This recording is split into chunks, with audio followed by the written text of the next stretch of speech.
Attention SAS GSIS pensioners and members. Shocking proposal, bagong-bago. Para mabigyan kayo nito, ano ito, ating alamin. Magandang araw po sa ating manonood and welcome po muli dito sa ating channel na Just Infos and Updates.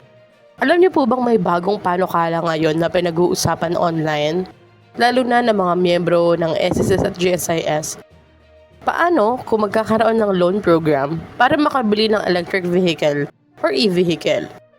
Ito ang hinihikayat ngayon ni Senator Win Gatchalian sa Social Security System or SSS at Government Service Insurance System or GSIS. Ano ang proposal?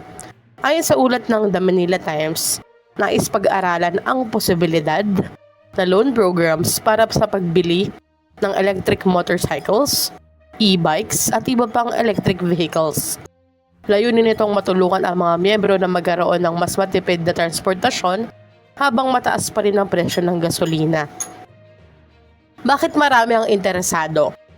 Para sa ilan, malaking tulong ito lalo na sa mga empleyadong araw-araw bumabiyahe.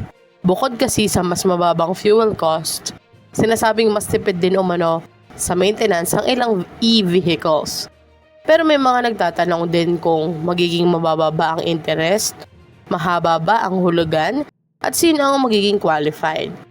Sa ngayon, wala pang opisyal na anunsyo wala sa SSS at GSIS bilang kasagutan kung kailan o kung maaprubahan ito.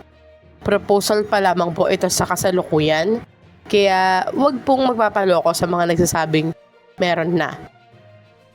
Kung sakaling matuloy, posible itong maging panibagong loan option para sa mga members ng SSS at GSIS sa future.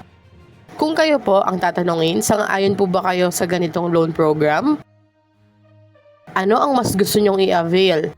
E-bike, e-motor, or electric car? I-comment down below at huwag kalimutang mag-like, share, and subscribe para mas marami pang updates.